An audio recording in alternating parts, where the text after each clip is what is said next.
propensity, they're more likely to do it. So on that note, we're going to get in. Don't start yet because I want Claudia to change her.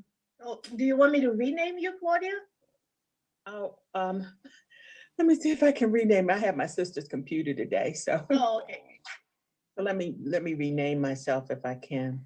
Oh, Well, while sure. you rename yourself, I'll just start the podcast. So this way, everyone get on time. So this is I'm Dr. Paul, and you are listening to You Be the Judge.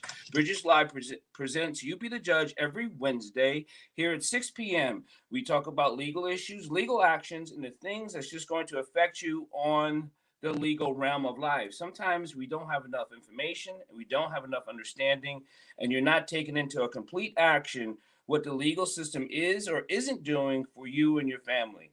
My co-hosts are Judge Claudia Barber and Marilyn Pierre, attorney at law. So Marilyn, please introduce our guest. Oh, well, it is my pleasure to introduce the Honorable Carl Snowden. Oh my gosh, I can't, every time I speak to Karl, I get a big smile on my face because he's just so interesting. I learned so much. And I think the line that I love most about when Karl speaks is that he is allergic to racism. So racism is just something that he just, you know, can't have anything to do with. And I just love that as well. I think the people who received the email know that Karl was arrested with 14 other students when he was in high school. He was just 13 years old and he was out there protecting our civil rights, protecting other people's civil rights. And he was investigated by the FBI from the age of 16 to 24. And he eventually sued the FBI when he found that they had investigated him for that long. And he won the case. I think it was one of the first cases that was ever won against the FBI. Let me see what else. I mean, there's just so much that we could say. You used to be an elected official in Anne Arundel County. You are an author, and I want to spend a lot of time discussing your book and everything that you have with it. So, ladies and gentlemen, drum roll. I would like to present the Honorable Carl Snowden. Carl? Well, thank you, Marilyn. And two of my favorite people on this program both happen to be women, Claudia Barber and Marilyn Pierre, two women who have proven beyond a shadow of a doubt women can and do make a difference. Every time I think of the challenge that both of you took on in all predominantly white male bastard of bigotry, which we call the judicial system in America, I'm just proud to know both of you. And in Claudia's case, she actually was able to make history. She won the first Democratic primary in Anne Arundel County history and paved the way for a Black woman who would eventually win that post and be appointed.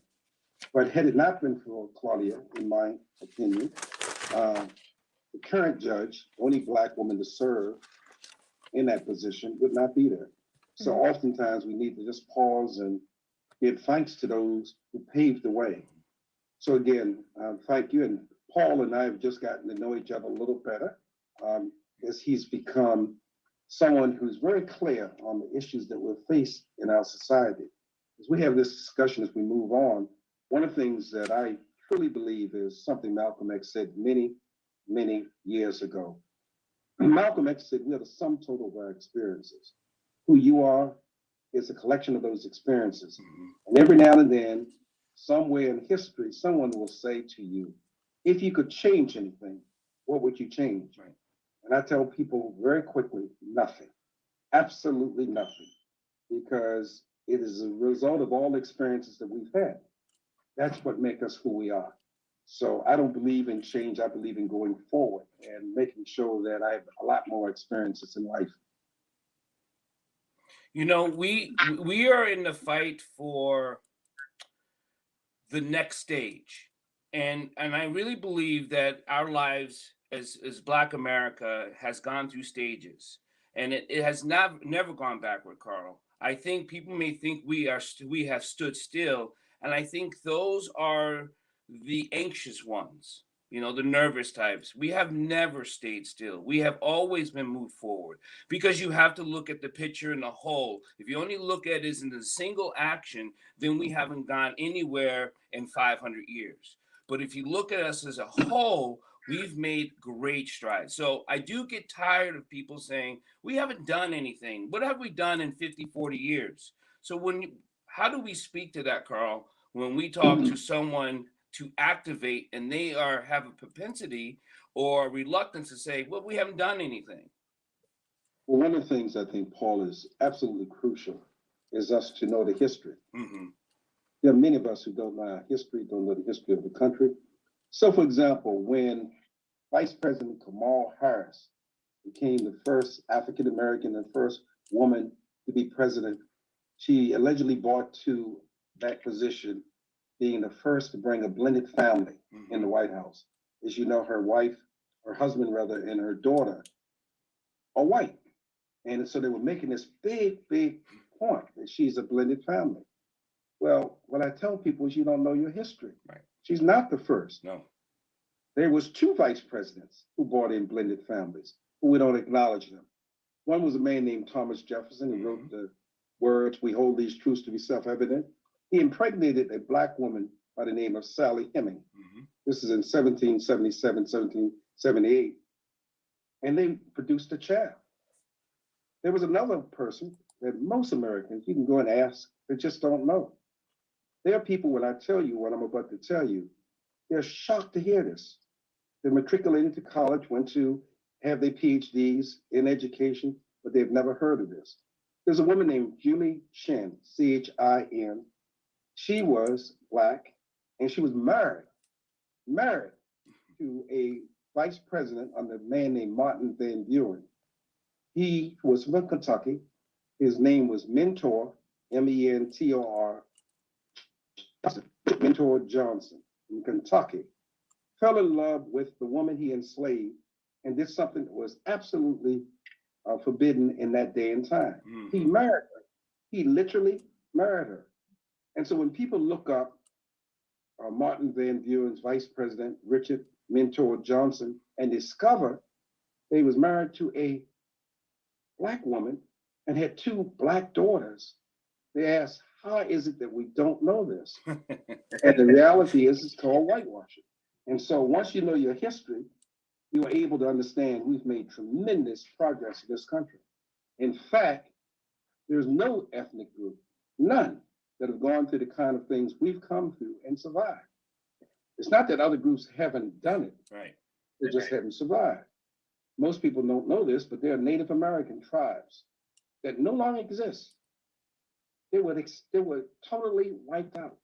We do know, I do, because working with the tribes in the Sioux Nation in North Dakota and South Dakota, I do know that from talking to the elders, that they lose 3 languages a year out of their tribes because of loss. The kids don't speak it anymore, and a lot of the young kids don't want to speak it because they feel like if they carry it forward, they'll be discriminated against. They're going to be discriminated against anyway, just because you're Indian. So, but it's almost like a hard battle that the Native Americans have with their children that I think we have as elders or as adult Black men and women, we have with our children to teach our history because they don't feel like they need to know it because it's important.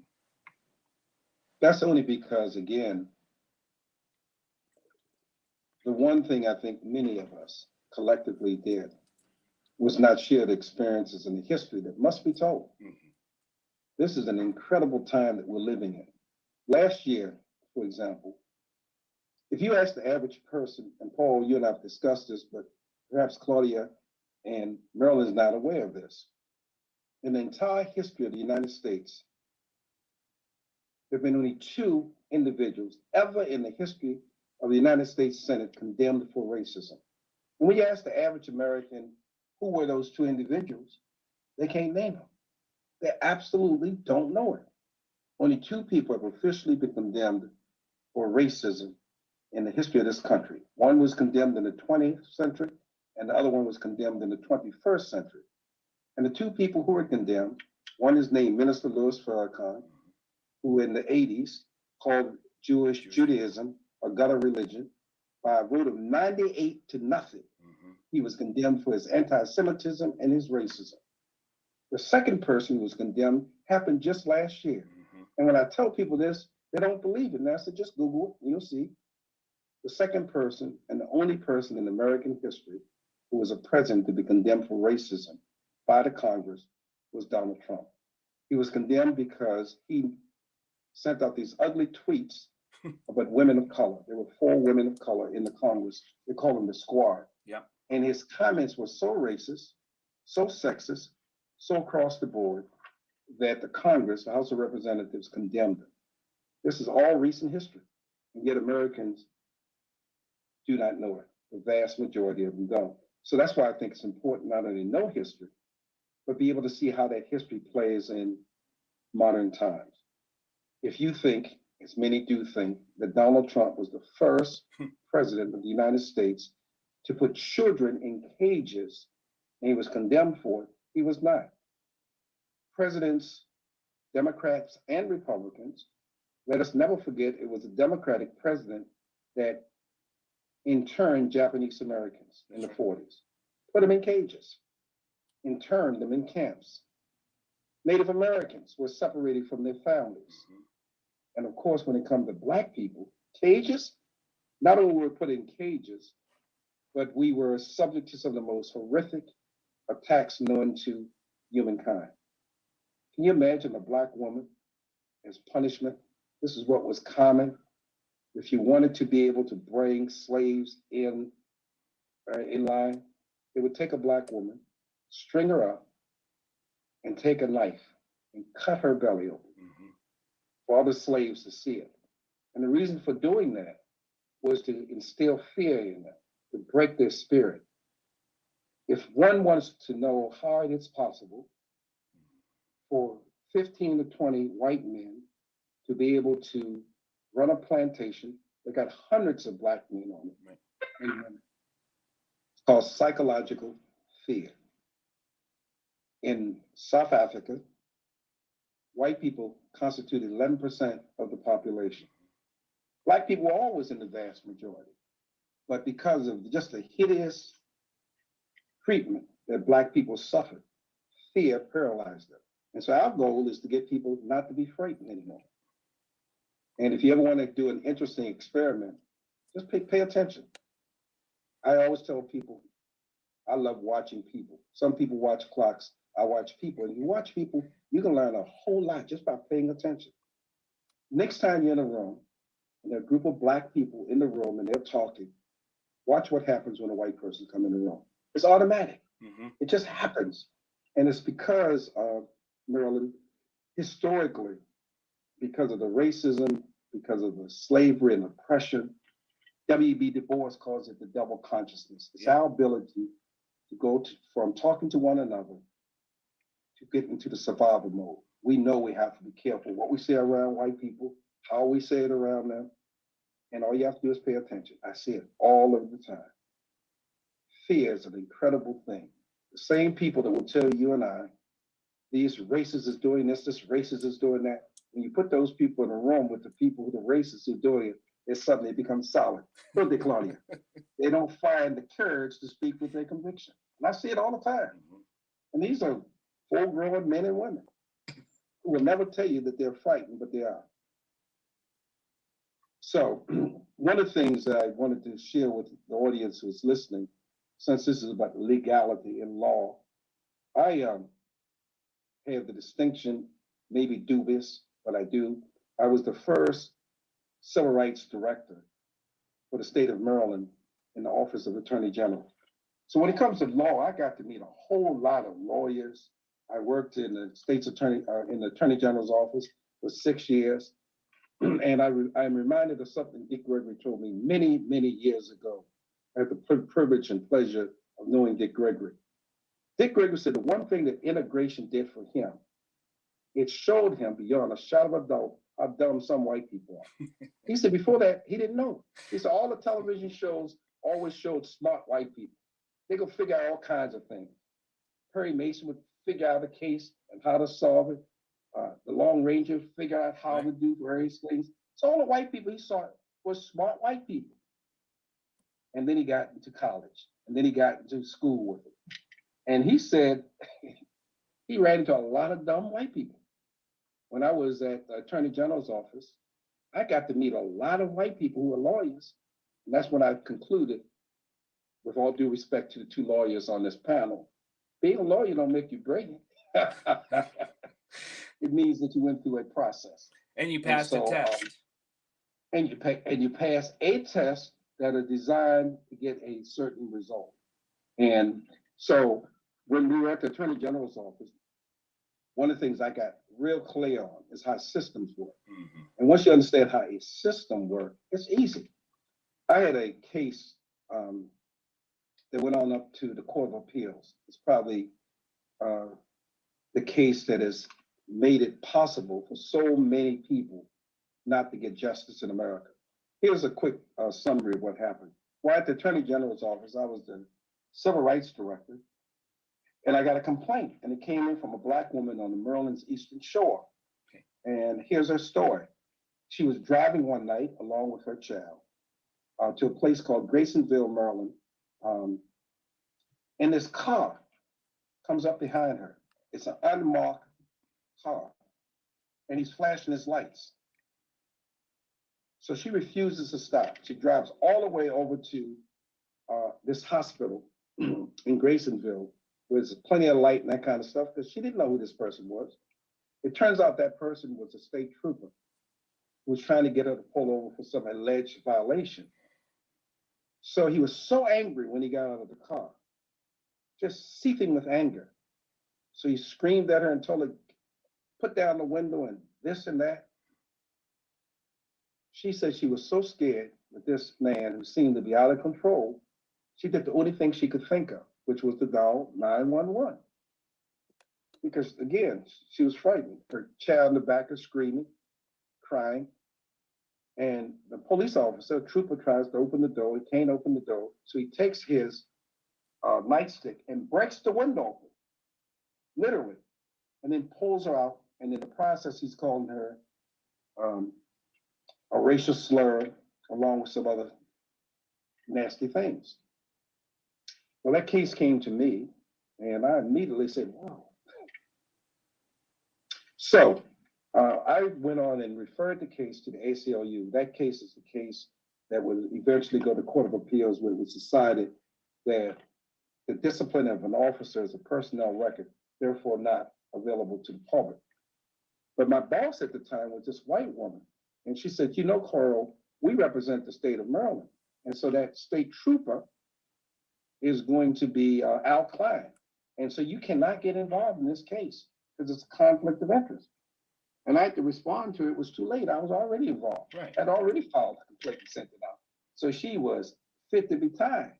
And she was quick to tell me that you have to make a choice. Whose side is you on? You're either going to represent the state, because I was a state employee, or you're going to represent the complainants. Well, my job was civil rights director. And my job was to enforce, I took an oath, by the way, to enforce the constitutional laws thereof. So it was easy for me to know. So she said, which side are you on? I said, I'm going to be on the side of truth and justice. She didn't like it. And if she could have fired me, Claudia, she would. But I was appointed by Doug Gansler at the time. And the reason he appointed me to the position, because I helped get him elected. He wanted to get reelected, thought I would be an asset. And so there I was. But that's the kind of stuff that happens. But I can tell you there are a lot of people who get in key positions in government. And even when they see things wrong, they keep their mouth shut. There are teachers, Black teachers, administrators, principals, who can tell you that they see how Black children are being treated, but they get 6 figures. 6 figures. And for 6 figures, they're willing to keep solid. You know, when we talk about, and there's been many people who have said, if you're complacent, then you are in agreement. You help the cause when you're complacent and you are quiet. And they're paying you to keep your mouth shut, so you toe the line. You toe what you keeping your place. So you've just turned yourself into the house Negro. and you don't even know it. And there's a lot of house Negroes out there who believe, and we have one that's sitting on the Supreme Court. I mean, he's the biggest house Negro I think we ever had. I mean, even when he was testifying and getting confirmed, and the woman come forward. I mean, come on. I mean, the history. But let's Paul, again, it's important to know who writes the narrative. right. Again, for people listening, when they give this example, they'll get it. I only want to go back 50 years ago, 100 years ago, I'll just do it right now, modern times. In 2020, last year, and this year, if you ask people, who was Kathy Pugh? They would tell you she was the mayor of Baltimore who got caught up in a scandal and a book scandal and $800,000 what she got, and that's who she is. And unfortunately for many, many people, that's what she's been reduced to because somebody else is controlling the narrative. Now, when I tell people what I'm about to tell you about Kathy Pugh, some have forgotten all about it, and others will see she should not be judged by her mistakes, but her successes. Kathy Pugh was the 50th mayor of Baltimore City. Only 3 women have ever occupied the seat of mayor of Baltimore City, and she's one of the 3. Her greatest contribution was one of a national impact that people don't even discuss. Kathy Pugh was the first mayor of a large city anywhere in America to take down Confederate statues in Baltimore City. It was as a result of her taking down the Confederate statues in Baltimore City that the governor of Maryland, Hogan, followed suit and took down a statue in Annapolis that had been there 150 years of Taney, who wrote the infamous Dred Scott decision. What people don't realize is that as a result of Kathy Pugh doing that, cities all over the country began taking down Confederate flags and Confederate statues and Confederate monuments. And yet she will not be remembered in history for that success unless those who are in charge write the narrative. And that's why it's important for Black people to write their narrative. I had mentioned to Marilyn, I had written my book because I wanted to be able to record for people my interpretation of the events that we're living through. Mm-hmm. And if we don't record them, future generations won't have anything to look back on except other people's interpretation of what happened. That's why I made it a point. I make it a point every time I get an opportunity to remind people of Claudia's success. Because if elections are based on who won and who lost, you miss the point. Elections are based on how you change the course of history. And that's what she was able to do. But somebody's got to write that story. Somebody's got to give that narrative. If you go to any world map, you pick any world map you want. In 1970, find a world map, and you will find in a place called Vietnam, a city called Saigon. Pick up a world map today, you will not find the word Saigon in Vietnam. And the reason why, because when the Vietnamese people came to power, the very first thing they did was change the names of the city. So Saigon is now Ho Chi Minh City, named after the revolutionary who helped free his people. Go and find a world map in 1970, you'll find a place called Rhodesia, named after a racist, a colonist. When the people rose up, not only did they defeat their oppressor, but they changed the name of the country. It's now called Zimbabwe. So he who controls the narrative gets to tell a story. And if you don't tell a story, other people will write your story for you. Most people think, for example, that Rosa Parks was the first African-American woman who refused to give up her seat. It's just not true. There have been women before Rosa Parks, and this takes nothing away from Mrs. Parks, but it tells something about our history.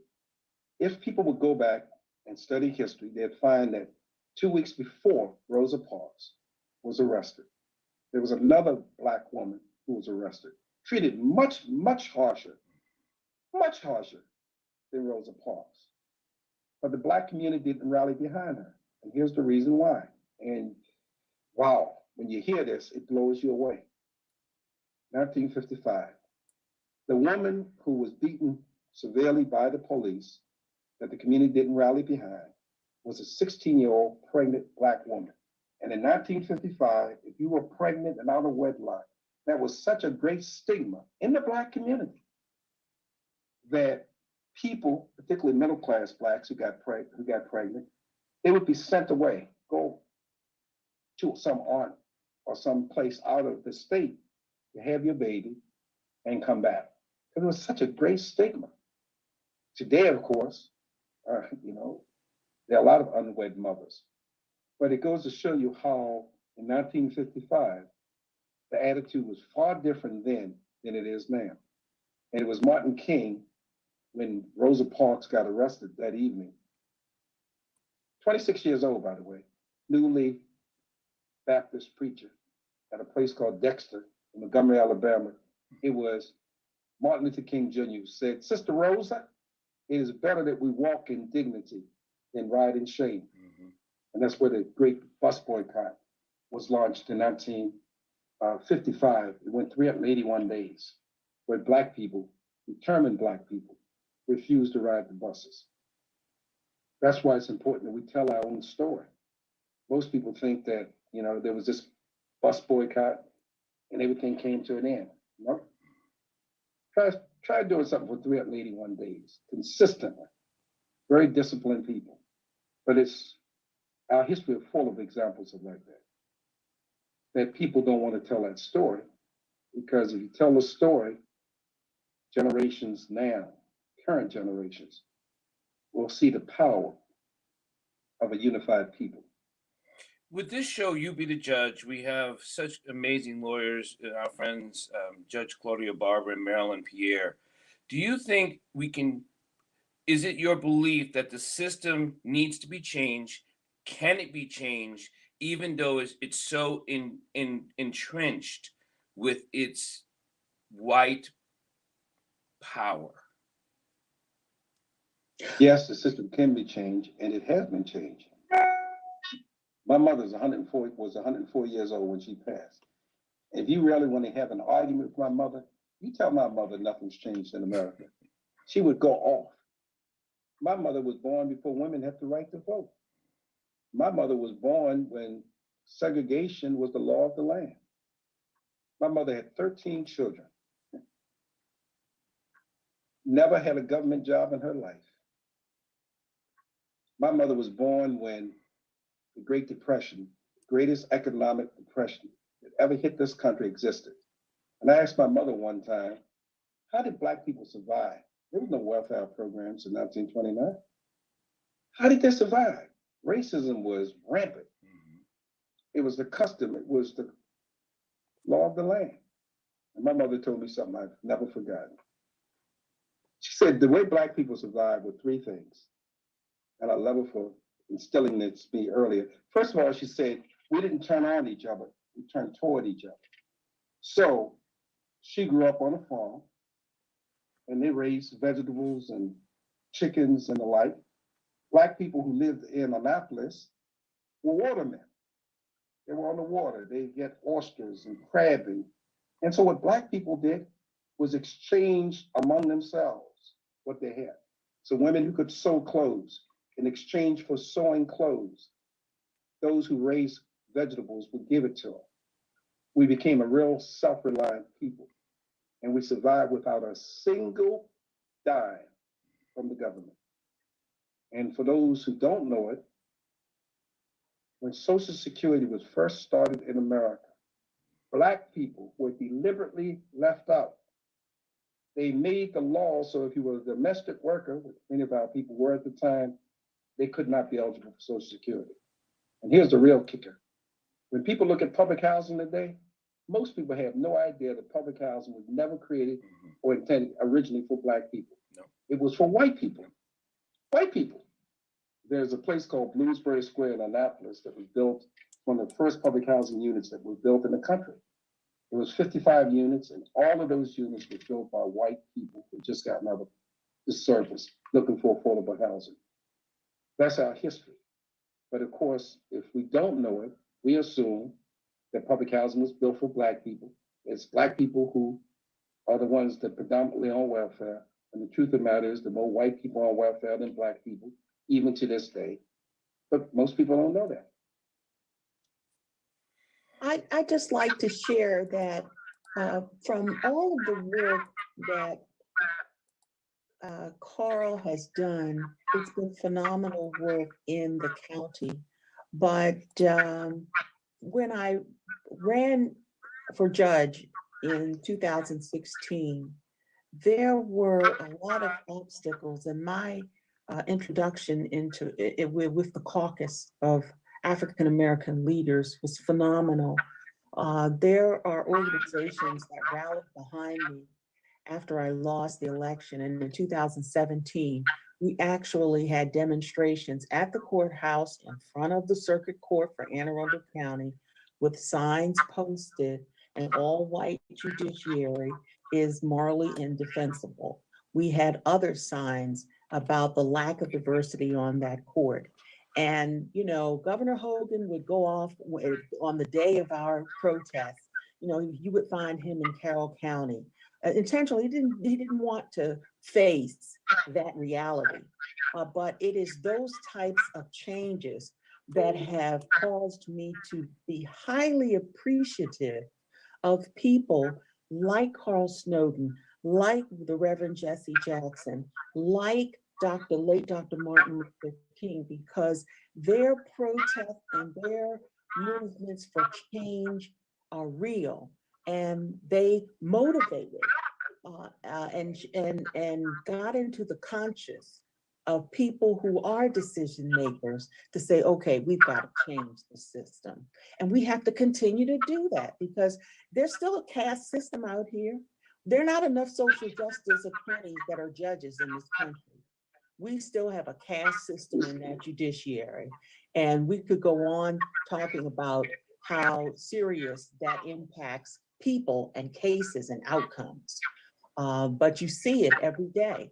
And you just saw during the Trump presidency how it was so fundamentally important to change the trajectory of the Supreme Court and stack the Supreme Court with ideologues so that the trend could shift and the decision making could shift.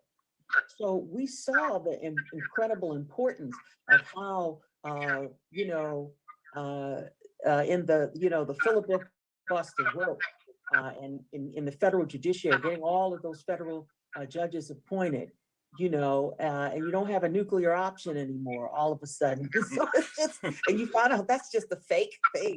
They turn it on and turn it off, and the faucet is on, the faucet is off, to try to get through as many, stack as many federal judges on the bench as you possibly can that are related to the Federal Society or the Heritage Foundation or whatever right-wing organizations that are out there that are promoting specific candidates. So all of these things are happening, and they're just adding to the caste system. We've got to still stay focused on reversing that and making sure that people get justice, because this legal system is not fixed. It's not perfect. It is very imperfect.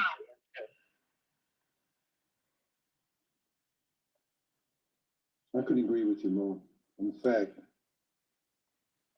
one of the things Paul was saying, that we don't stand still, that things kind of move on. But there are times we make terrible mistakes, and we should learn from those mistakes. You mentioned, or he had referenced Justice Clarence Thomas. Mm-hmm. There was a time that Black people's goal was to have Black people represented throughout government. And so we were satisfied if somebody Black was in place. Today, those people who have consciousness understand if it was a choice between having no Blacks on the Supreme Court and having Clarence Thomas on the Supreme Court, I take the first every day. Me too. Clarence Thomas' presence on the Supreme Court does a great disservice to us and as a people. And often what has happened is, historically, they will take a person like a Clarence Thomas, put him there to justify some of the most hideous things done to Black people. I love, as you know, Black people, but I'm not a fool. I understand that not all Black people share my perspective, nor do they share my views. And the woman, Fannie Lou Hamer, who I have a tremendous amount of respect for, who gave it all, let us not forget it was Black men who beat her unmercifully at the direction of white law enforcement officials. Let us not forget it was a Black woman who stabbed Martin King when he was in Harlem in 1957. And who will ever forget in 1965, Dr. Betty Shabazz stood there as 5 Black men gunned down her husband. When he was falling, she's a registered nurse. She saw a Black man named Gene Roberts that people would not know until many years later. He worked for the FBI. He worked as an informant. He went over to Malcolm X, who's been shot with a shotgun, chest wide open. She was a registered nurse. And she saw this man reach down and give Malcolm X mouth-to-mouth resuscitation, knowing you never do that with someone who has a gunshot wound. She knew they were killing him. They wanted to make sure that he died.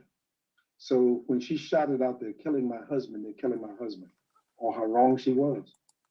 They had already planned for his execution and death. And they did that at the behest of having Black people to pull the trigger. Most people think that the first Black FBI agent in this country that got hired was hired in the 60s. Not true. The first Black FBI agent to ever get hired in America was hired by J. Edgar Hoover in the 20s. And he was hired so he could infiltrate the Marcus Garvey organization, which he did, and was able to ensure that Marcus Garvey was convicted of various crimes and transported. That's our history. And when you understand that history, you know that you cannot assume just because somebody shares your pigmentation, they also share your values. You've got to pay attention, which again is why I always tell people, I don't watch clocks, I watch people. Just pay attention. You can see all kinds of stuff just by paying.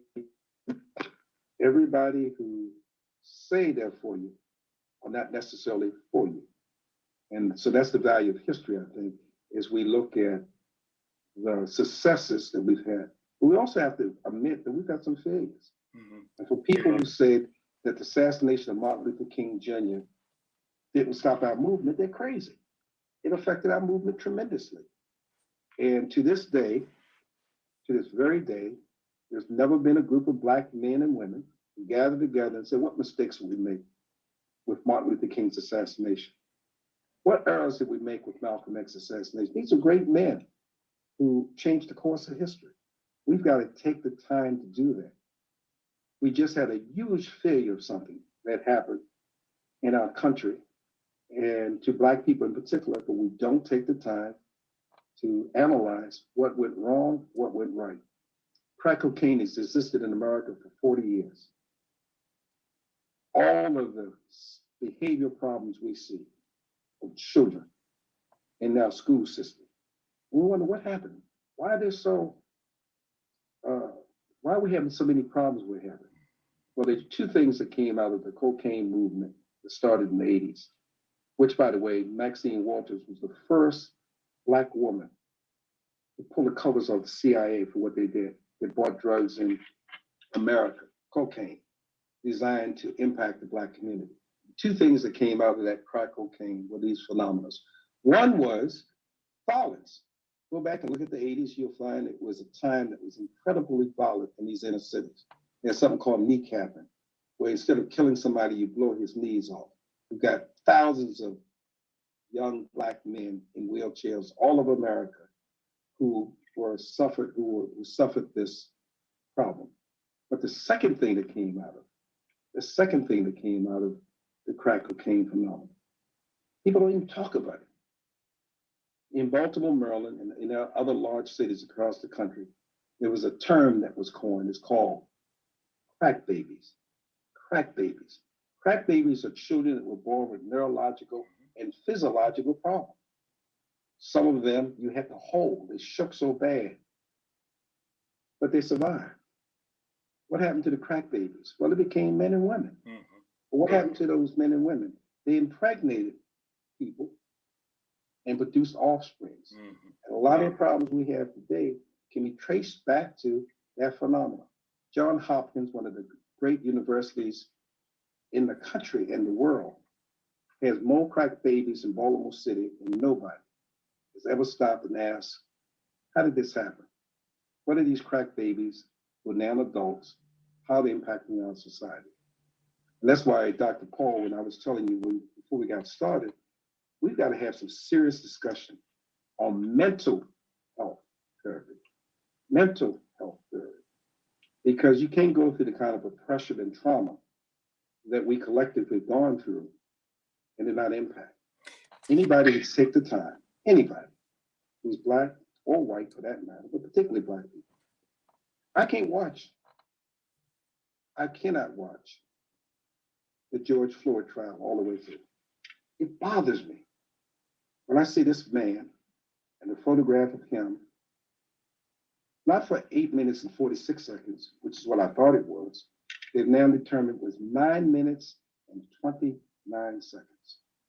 And when you look at the photograph of this man with his knee on the neck of this man, his hand in his pocket, and look at this expression on his face.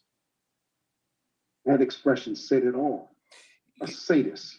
One of the things they said when the captain came on and he testified, and words have a lot of meaning, and people got to listen to some of the words that people say because they're still saying other things. He said that when he put his knee on George Floyd's neck for that amount of time, it was excessive. That's what he testified. He didn't say putting the knee on the neck was excessive. He said the time was excessive. And I was like, is anyone going to help clear this up? And they just let it roll right by. I was just like, okay. So, again, listen to what people say. But we've got to stay on top of that. You know, all of those instances, we have to be aware of the trial. But when, just like you mentioned, Dr. Dyer, when, the distinction between having your, knee or on someone's neck, just that act alone should have been the issue as opposed to the length of time. Right. So you have to understand that stuff.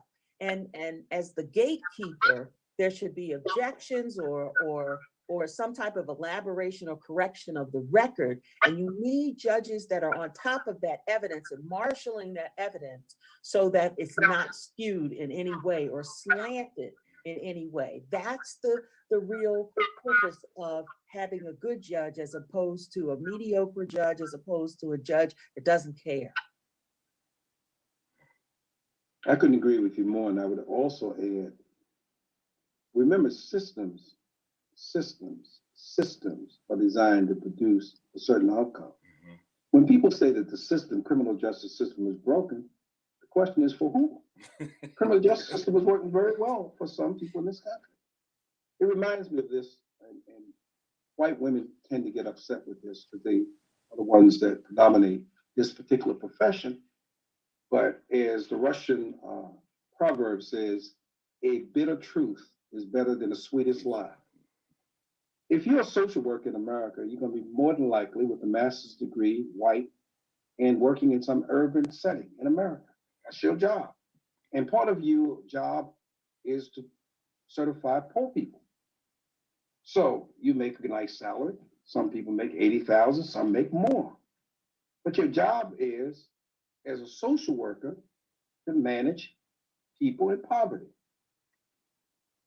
So you've got children that you're going to send to college. You got a wife or a husband that you want to go on vacation 6 weeks a year for vacation time. What's your incentive to end your job? Why would you be interested in creating a situation where you don't have that situation, where you no longer have a job? It's like people who build private prisons. Mm-hmm. Why is it, what would be a disincentive for someone who owns a private prison not to want prisoners to come in? I mean, it's just ridiculous. The system produces an outcome. And if you have a private prison, logically, you need people in the prison in order to make money.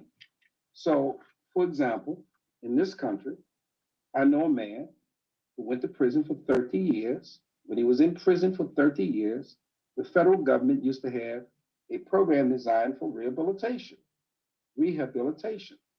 And so during his 30 years in prison, he was able, through a Pell Grant, to earn a college degree. And when he got out of prison, he was able to re-enter the society, get a job, and he would later retire. He would be considered a success story. No. Why did they end the Pell Grant? Right. If you're in prison today, you can't get a Pell Grant. Can't get any federal Pell Grants. Under Ronald Reagan, they stopped it. Because rehabilitation is no longer the desire or the goal of the country. They need it. If you got prisons, you need recidivism. You need people coming back. And so there is no incentive to have people not come back. And so when you break it down like that, where you just make it plain, cut through the nonsense, it's clear. If you got 1,000 police in Baltimore City, it's more than that actually. And you got crime rising in Baltimore City. For the last 3 mayors of Baltimore City, do anybody know what they said the goal was as it relates to crime in Baltimore? Reduce it. The goal was to reduce it to under 300. Can you imagine? That's the goal. Who else in the world? The goal was not to eliminate crime. No, they did. That's my problem. You got to hear the words people say. It's not to eliminate. It's just to reduce it. And then if it's not just to reduce it, then it's just to make sure it stays in one pocket. We're okay with crime as long as it's over there. And the best example of what you just said, the 3 things that's true in America today. It's a bitter truth, but it's true. And I defy anybody, black, white, old, young, college degree, or no degree, to refute what I'm about to say. And I talk to people all the time, including some of those lawyers that I used to work with at the Attorney General's office. And here's the point I make to them. Tell me a single person in America who believes, anybody who believes that had President Barack Obama done 1/10 of 1% of what Donald Trump did, he wouldn't be impeached or out of office. Nobody denies that. The most conservative white person in America will say, I can't disagree with that. Because they know America would not tolerate from a black man what they tolerated from a lying president of the United States who said some of the most horrific things. And white women get mad when I make this point, but it's true. Just go and look at the history. 54% of all white women in America voted in 2016 for Donald Trump. 54% of all white women, college educated, non-educated, voted for him. This is after he publicly said some of the most foul things about women. So, hypocrisy bothers me. And so It just went up in 2020, Carl. Yeah, I mean, the point being, you've got to pay attention to what people do and not what they say. Nobody, President Joe Biden said something that was so nice and true. After he became president of the United States, after the Capitol insurrection, President Biden said, had that been black people, we'd have a different outcome. This president of the United States acknowledging that had that been Black Matters protesters, Black Lives Matters protesters, there've been a lot of body bags.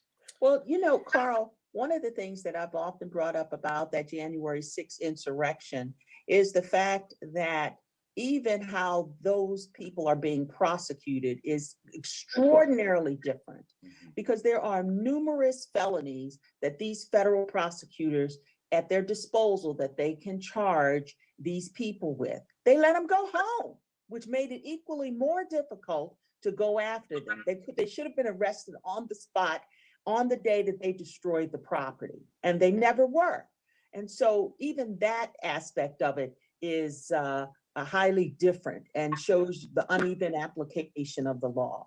And so, the whole concept of of, charging them with simple assault and trespass and all that. And officers lost their lives.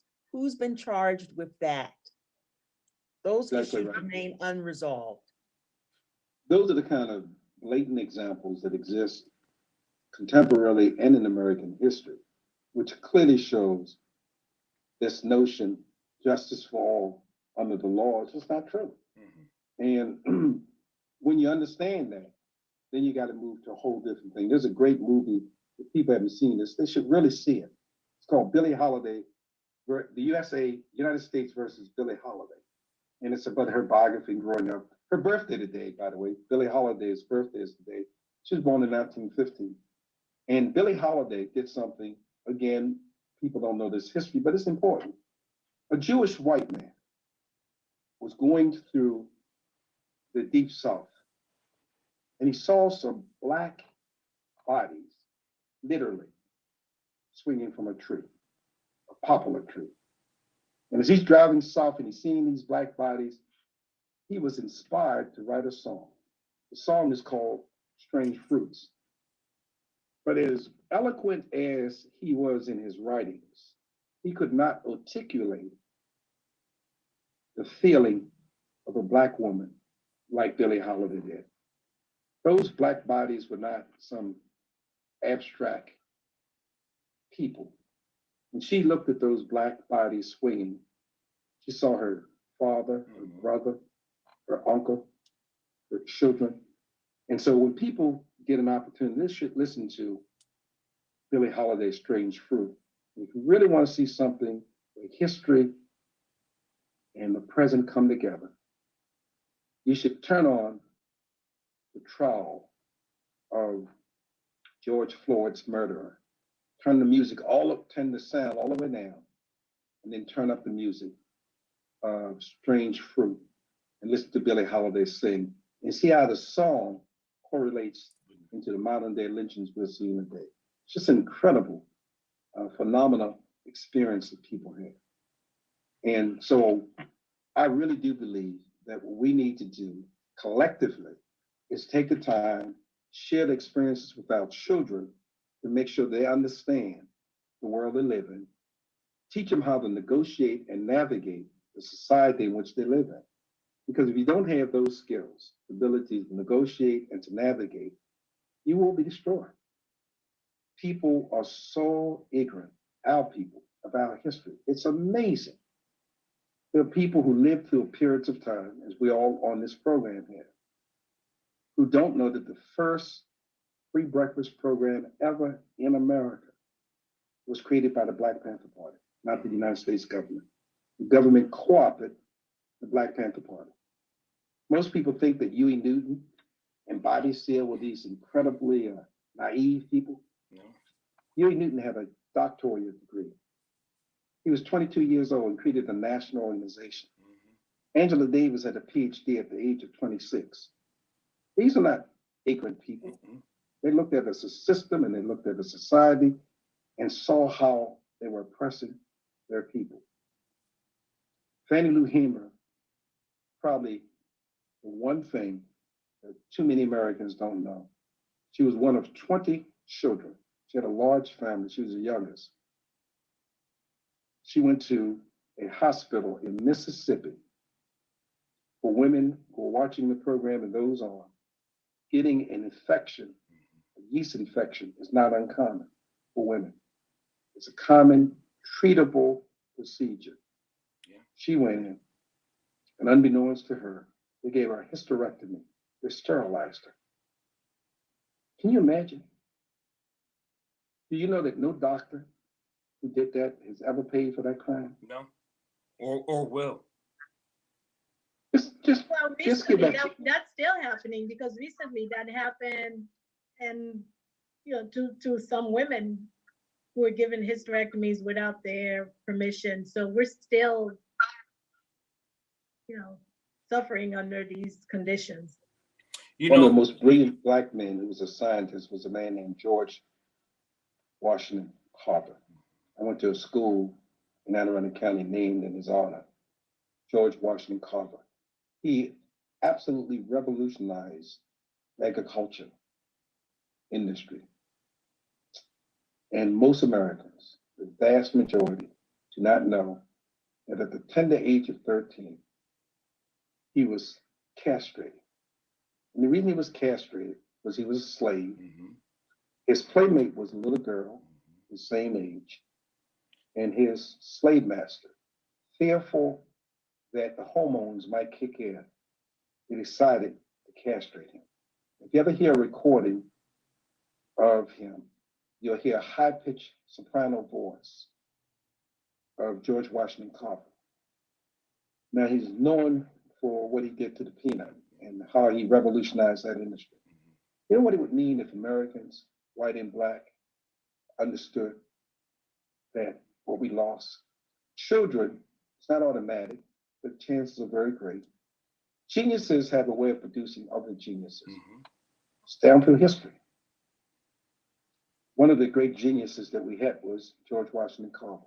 The world, not just him as an individual, His offspring. but the world will never know of his greatness. A Jewish man told me something years ago, and it took me a while, but I got it. I used to be on the slow buses. They say, slow bus is the bus supposed to be for special ed. I told people when I was on the bus, I wasn't slow. It was the traffic slowing things down. I kind of can figure out some stuff. This old Jewish guy told me something one time, and I've never forgotten it. He said to me, Carl, I'm not going to, after I die, I won't have anything left. And he and I, by coincidence, had 2 sons. And I said to him, Mr. Blum, why would you say that? You got 2 sons? He said, well, Carl, I'm never going to have grandchildren. And when my children are gone, so will I. So I didn't understand that. Why would you say you're not going to have children? And he said, because I know my boys. I know what they will do and what they won't do. They will not give me children. And he died without having grandchildren. But before he died, I pressed him on the issue. Why would you say that you will be forgotten? And he said the following. What children do is when you have grandchildren, the grandchildren are a combination of you and your sons or your daughters before you. You pass your genes on. The day that the gene is no longer passed on, you cease to be immortal. That's why people spend all this time trying to trace back their ancestry. Because if you're able to do that, you're able to see the connection with history and the present. But for him, he turned out to be right. He would never have grandchildren. And he said he was a multi-millionaire. He was the father of cable television in Anne Arundel County, made lots of money, lots and lots of money. And he told me that if he could have any wish, it would be to have grandchildren. And I just thought, wow, here's somebody with all this money. He understood in the end, all that matter is you pass on a legacy that another generation will live and survive. So when you think of slavery, you think of the number of people who will never know, who never got an opportunity to live. Fannie Lou Hamer. Can you imagine what it might have been like if Fannie Lou Hamer had been able to produce a child? Woman with the gift of song, determination. So I listened to my mother all the time, and I miss her dearly. She died last May. But she would always say that the number one thing that Black people must never forget, that there's a power in the universe to put wetness in water, blue in the sky, and allow birds to fly. Plug into that power, she said, and everything will be all right.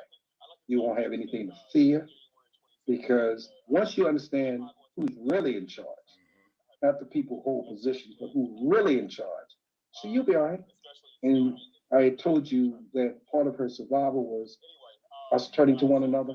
She also told us the importance of faith and prayer. And I believe in that greatly. I don't think it's by accident that some people survive and some don't. Faith and prayer is incredible, absolutely incredible. which is why when I watch the Oscars or watch the Grammys, white people start off by saying, I want to thank my executive director, I want to thank this person or that person.